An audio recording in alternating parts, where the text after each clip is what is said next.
Amigas y amigos, ¿cómo están? Bienvenidas y bienvenidos a un nuevo capítulo de Agenda Región a través de las pantallas de Campus TV, el primer canal HD de la región del Maule de la Universidad de Talca.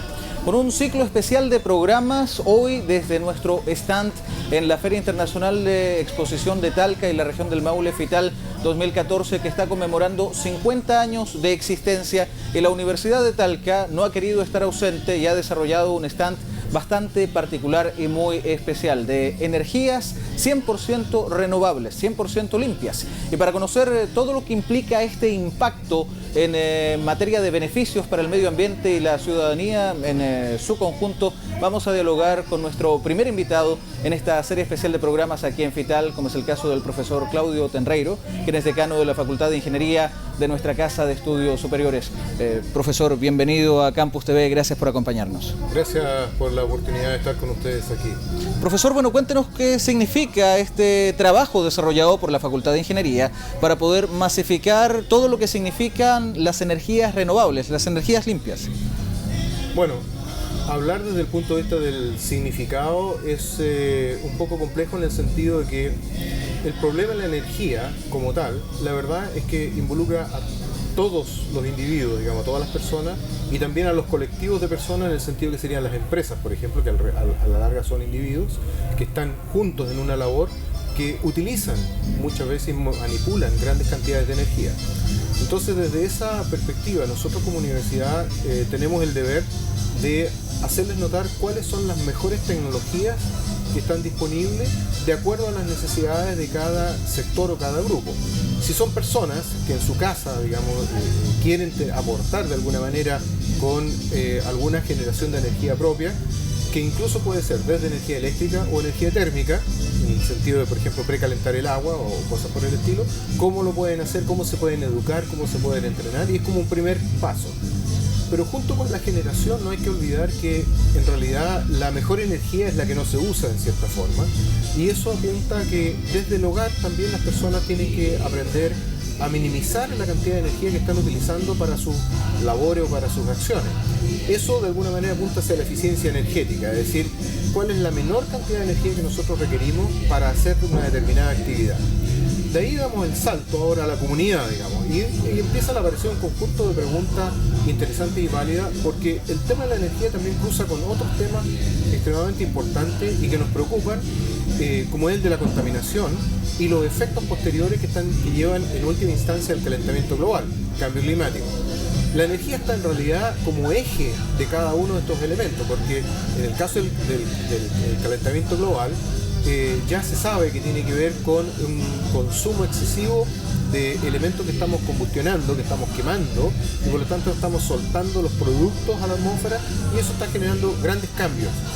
Por lo tanto, la energía sigue siendo este eje rector, digamos, de la comunidad y de las personas y de las industrias. Entonces, desde esa perspectiva, ahora nosotros tenemos que pasar a ver, bueno, de qué forma la comunidad podría beneficiarse de nuevas tecnologías. Y una pregunta que es extremadamente válida para nuestra región, por ejemplo, que en invierno sufrimos mucho los efectos de una mala combustión. Entonces la universidad se preocupa también de poder presentar alternativas. ¿No será la hora de tener, por ejemplo, un calentamiento distrital?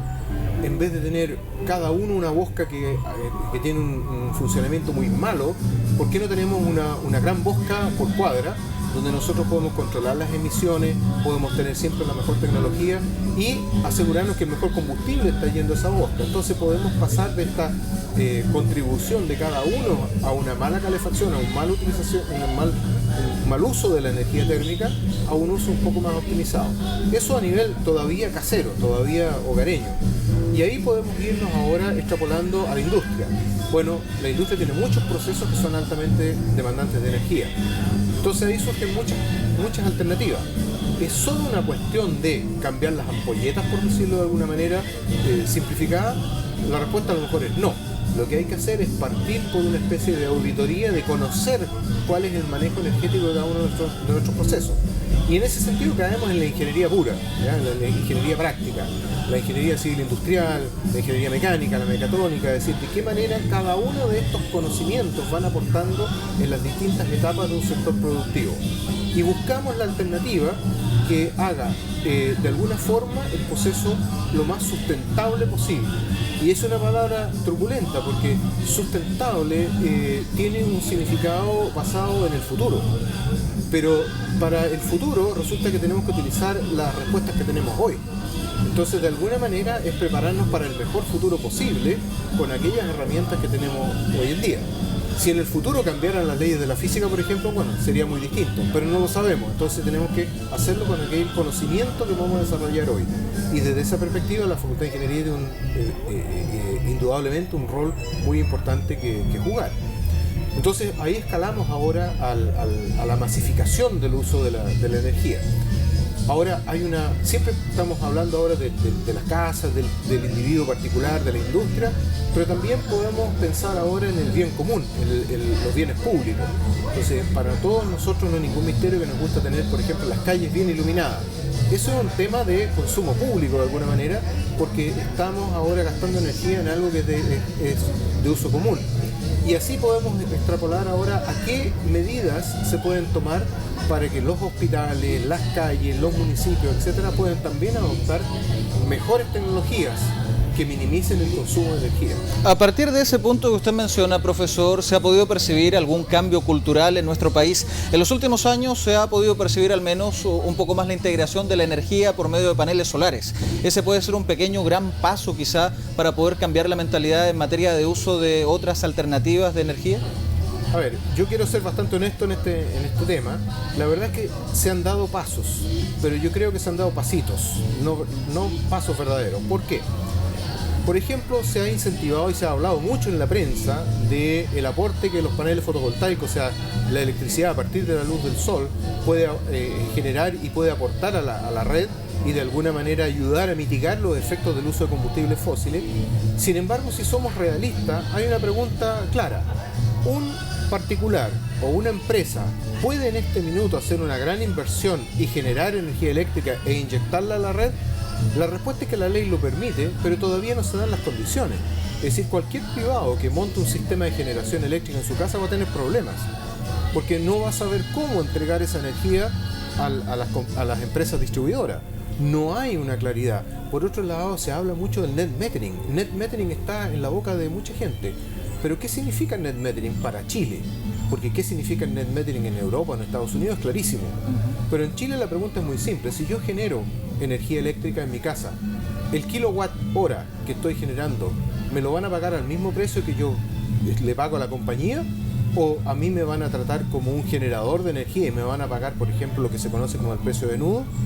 En la región del Maule, que dicho sea de paso, las regiones son altamente castigadas en el costo de la energía eléctrica. Particularmente el Maule. Particularmente el Maule.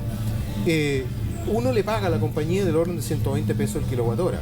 Sin embargo, si a uno le compran a precio de nudo, le van a pagar 40 pesos. Entonces, ¿de qué nivelada de piso estamos hablando? Por lo tanto, cuando yo digo, o digamos, tú me preguntaste sobre si hemos dado un paso, bueno, dimos un pasito. El pasito es generar una ley, pero de la ley al hecho existen todavía muchas etapas que quemar, y una etapa extremadamente importante es clarificar cómo se puede implementar de manera efectiva el net metering. Y no esta especie de ley del embudo que uno podría pensar en este minuto, donde si alguien dijera, ok, yo hoy quiero hacer esa inversión, ¿cómo me conecto? ¿A quién llamo? No existe, o sea, uno puede golpear puertas y las puertas no se van a abrir, porque los mecanismos no están claros. Faltaría desarrollar en este mismo sentido, profesor, políticas públicas y un trabajo vinculado entre el sector privado y el sector público para clarificar este escenario. Yo creo que algo de un trabajo colectivo falta, en el sentido de que la impresión que tengo es que distintos actores trabajaron por carriles separados e hicieron cada uno su pega, pero que no está ahora, falta la interacción. Entonces se generó un mecanismo legal, probablemente existe algo de una reglamentación que acompañe la ley, y por otro lado están las compañías que evidentemente tienen que acogerse a la ley y que en un futuro cercano tienen que incorporar un porcentaje muy importante de generación eléctrica dentro de su matriz. No obstante, el que está entre la gran generadora como Colbún y nosotros los usuarios son las distribuidoras. Entonces el problema real lo tienen las distribuidoras. Y hay una serie de detalles que se deben resolver en el camino. Esto no es solamente una cuestión de voluntades. Por ejemplo, está nuestra red apta para que todo el mundo incorpore generación fotovoltaica en sus casas y, por ejemplo, en verano a mediodía todo el mundo esté inyectando esa red, ¿está esa red apta para poder sufrir esas fluctuaciones o ese nivel de fluctuaciones? Entonces, eso, como digo, los que van a sufrir ese efecto son las distribuidoras, que tienen que de alguna manera saber enfrentar ese problema y mirar qué es lo que ha sucedido en Europa. Entonces, por ejemplo, en Alemania ya ha habido una evolución en ese sentido. No se trata solamente de producir, sino que además tienen que ser capaces de almacenar. ¿Por qué? Porque la red es la que va a indicar de alguna manera cuándo necesita tomar energía de los distintos agentes generadores, y no que cada uno inyecte cuando se le da la gana. Entonces son todos elementos donde todas estas personas, cada una con buena voluntad, ha ido avanzando, pero ahora falta la integración y decir, ok, así se implementa el sistema. Profesor, y a propósito de lo mismo, llevándolo al ejemplo que estamos presentando hoy por hoy en esta feria exposición, como es el caso de FITAL, ¿de qué manera le podemos explicar a la ciudadanía respecto del impacto que tienen las energías renovables y de qué manera, por ejemplo, está configurado todo este stand, que es 100% a partir de energías renovables? Bueno, primero que nada, en nuestro caso, lo que estamos mostrando acá es que uno puede generar al menos un porcentaje bastante grande de la electricidad que utiliza, que consume. Entonces uno puede tener un sistema fotovoltaico que sea capaz de aportar, si no siempre el 100%, que aporte el 40, 50, 60, 80% del consumo que uno tiene, y de esa manera ayudar a mejorar de alguna forma la eficiencia energética del consumo propio. Por lo tanto, lo que nosotros hicimos en este stand de alguna manera apunta en esa dirección. Nosotros estamos contribuyendo en el sentido de que no estamos consumiendo de la red toda la energía que requerimos para montar esto. Y la idea es que justamente este ejemplo sirva para cómo las personas pueden tomarlo y hacer sus cuentas, digamos, y poder establecer un mecanismo que contribuya a mejorar el uso y la utilización de la energía. Ahora, tu pregunta tiene un problema de fondo. Porque el problema de fondo es cuando nosotros vamos, por ejemplo, a la siguiente cuestión. Se dice que Chile tiene la necesidad de generar más proyectos de generación masiva de energía. Hidroaicén, por ejemplo, ya hay mucha discusión en eso. Pero la pregunta es cuál es el pool de opciones que uno tiene. Es decir, cuáles son las alternativas con las cuales uno puede llenar esta gran demanda. Si nosotros tenemos problemas con la energía hidroeléctrica en el sentido que es un recurso que se utiliza no solo para generar electricidad, sino que también para regar, sabemos que es un recurso que va en disminución, etcétera. Entonces nos podemos preguntar, bueno, ¿cuál es el futuro de la hidroelectricidad? Independiente que todavía tengamos un potencial más o menos interesante, pero sabemos que algo está sucediendo, entonces tenemos que usarla mejor desde el punto de vista de generación de hidroelectricidad, y también tenemos que usarla mejor en el riego. O sea, tenemos que asumir la responsabilidad de que probablemente las tecnologías de riego que observamos hoy día, no solo en nuestra región, sino que en general en el país, no son las más eficientes que uno puede encontrar en el mercado. Entonces, ahí hay una tarea pendiente que uno puede hacer. Ahora, si vamos a la otra alternativa, ¿cuál es la otra alternativa simple que hay? Bueno, el usar gas natural o usar carbón.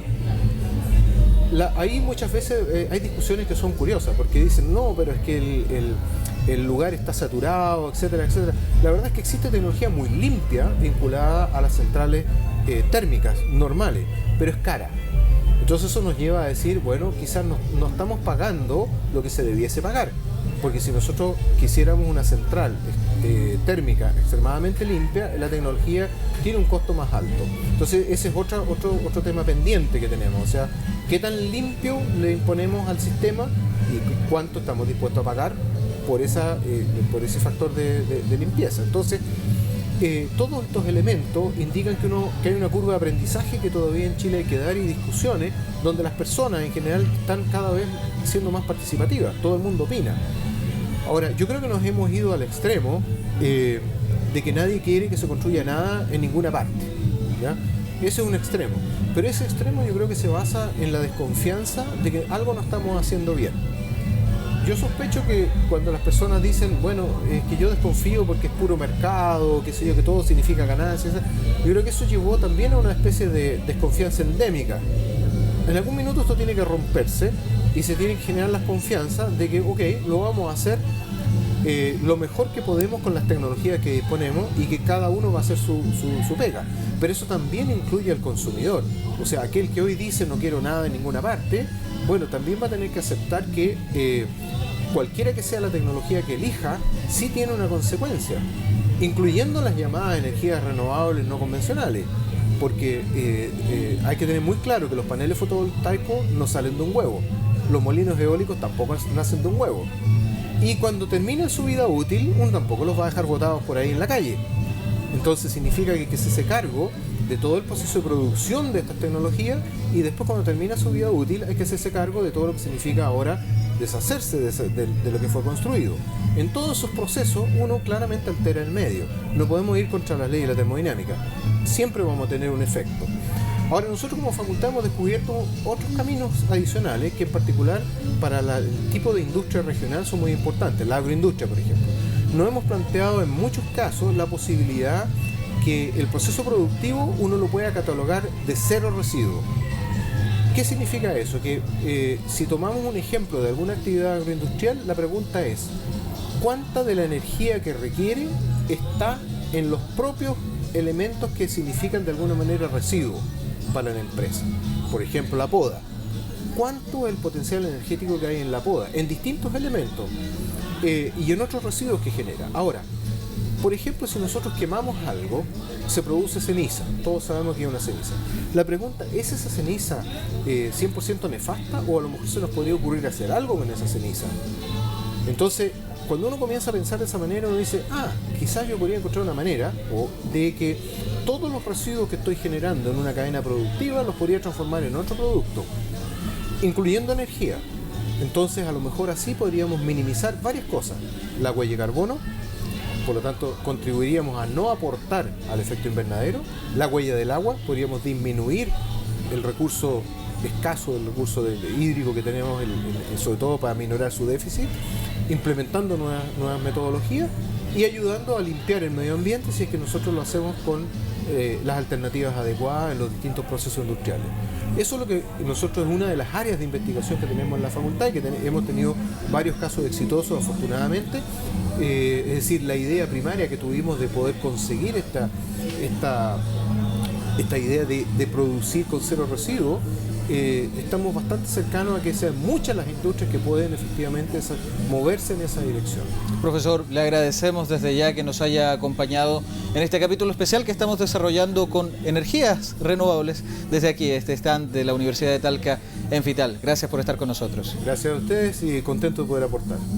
El profesor Claudio Tenreiro, decano de la Facultad de Ingeniería de la Universidad de Talca, que nos aclaraba muchas inquietudes respecto del impacto en el uso de las energías renovables y también no renovables en nuestra región del Maule, en nuestro país, y también muchas dudas e inquietudes que quedan en la mesa debido a la poca claridad respecto de políticas que permitan establecer una u otra forma de poder llevar adelante este tipo de iniciativas. Una breve pausa desde aquí en Fital y ya continuamos con nuestro programa Agenda Región, siempre por Campus TV.